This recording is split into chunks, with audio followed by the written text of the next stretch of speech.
क्या NEET UG का exam paper leak हुआ है? एग्जाम के 2 दिन पहले क्वेश्चन कैसे आउट हुए? केरल के एमबीबीएस स्टूडेंट के पास गेस्ट पेपर कैसे पहुंचा? कथित पेपर लीक का राजस्थान के सीकर से क्या कनेक्शन है? एसओजी की जांच में क्या सामने आया और अंततः एनटीए अब क्या नीट यूजी का एग्जाम करवाएगी? इस वीडियो में इन्हीं सवालों के जवाब तलाशेंगे। नीट माने national eligibility cum entrance test, doctor बनने के प्रोसेस का पहला कदम। ये एग्जाम ही तय करता है कि आप एमबीबीएस की पढ़ाई किस संस्थान से करेंगे, दिल्ली के सफदरजंग हॉस्पिटल से या लखनऊ की किंग जॉर्ज मेडिकल यूनिवर्सिटी से। 180 सवाल, 720 मार्क्स वाला एग्जाम इस वक्त सवालों के घेरे में। 3 मई को देश भर के 22 लाख स्टूडेंट्स ने अलग अलग सेंटर्स पर एग्जाम दिया। एग्जाम कराया नेशनल टेस्टिंग एजेंसी माने एनटीए ने। एनटीए के ऑफिशियल पोस्ट के मुताबिक एग्जाम सभी सिक्योरिटी प्रोटोकॉल्स को फॉलो करते हुए हुआ है। क्वेश्चन पेपर को ले जाने के लिए जीपीएस ट्रैक्ड व्हीकल का इस्तेमाल किया गया है और साथ ही एआई असिस्टेड सीसीटीवी से एग्जामिनेशन सेंटर्स की मॉनिटरिंग की गई।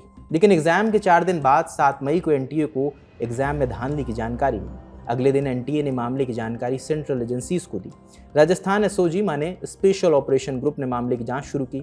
राजस्थान के सीकर की कोचिंग के पास गेस्ट पेपर होने की जानकारी सामने आई। एसओजी ने सीकर के एक करियर काउंसलर राकेश मंडाविया को हिरासत में लिया और उनसे पूछताछ की।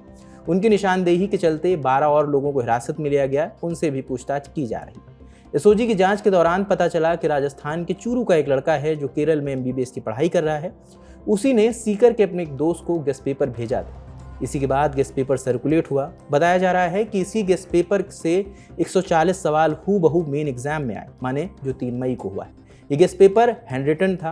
आज तक के शरद कुमार की रिपोर्ट के मुताबिक शुरू में ये गेस्ट पेपर 20,000 से लेकर 2 लाख तक बिका है। एग्जाम की एक रात पहले 30,000 में गेस्ट पेपर बेचे गए हैं। एसओजी की जांच में गेस्ट पेपर व्हाट्सएप के साथ साथ कई end to end encrypted messaging apps के जरिए भी शेयर किया गया है। कुछ चैट्स में फॉरवर्डेड मेनी टाइम्स का टैग भी दिखाई दिया गया है जांच के दौरान। अब कितने लोगों तक ये गेस्ट पेपर पहुंचा है, ये तो जांच का विषय है और एसओजी की जांच के बाद ही ये बात सामने आएगी। एसओजी पता करने की कोशिश में लगी है कि गेस्ट पेपर ऑफलाइन मोड से भी शेयर किया गया है। एसओजी सीकर के सभी पीजी संचालकों से भी पूछताछ कर रही है। अभी तक की जांच पर राजस्थान एसओजी के एडीजी विशाल बंसल का बयान आया है, वो भी सुनिए। नीट का एक गेस्ट पेपर टाइप का पेपर है। एक पीडीएफ है, 2 पीडीएफ जो करीब 150 पेजेस की है पीडीएफ। उस 150 पेज की पीडीएफ में अराउंड 410 क्वेश्चंस हैं, जिसमें से कहा जा रहा है कि 120 क्वेश्चंस एग्जाम में आए हैं।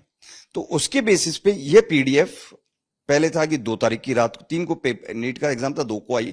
फिर पता पड़ा 1 तारीख को भी अवेलेबल थी। फिर उसके बाद में और हमने देखा तो 30 तारीख को भी अवेलेबल थी।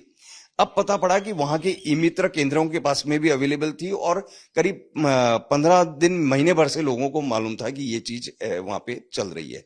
तो इन्हीं सारी बिंदुओं को कि आखिर ये गेस्ट पेपर है क्या, ये बना कैसे, इसके बेसिस के ऊपर हम लोग ने देखे थे। एसओजी मामले की जांच कर रही है। इस मामले में अभी तक कोई एफआईआर नहीं की गई है। ये पेपर लीक है या नहीं, ये एनटीए तय करेगा। बाकी जो भी अपडेट होगा वो लल्लन टॉप आप तक लेकर आता रहेगा। मेरा नाम रजत है, कैमरे के पीछे राहुल है। देखते रहे लल्लन टॉप। शुक्रिया।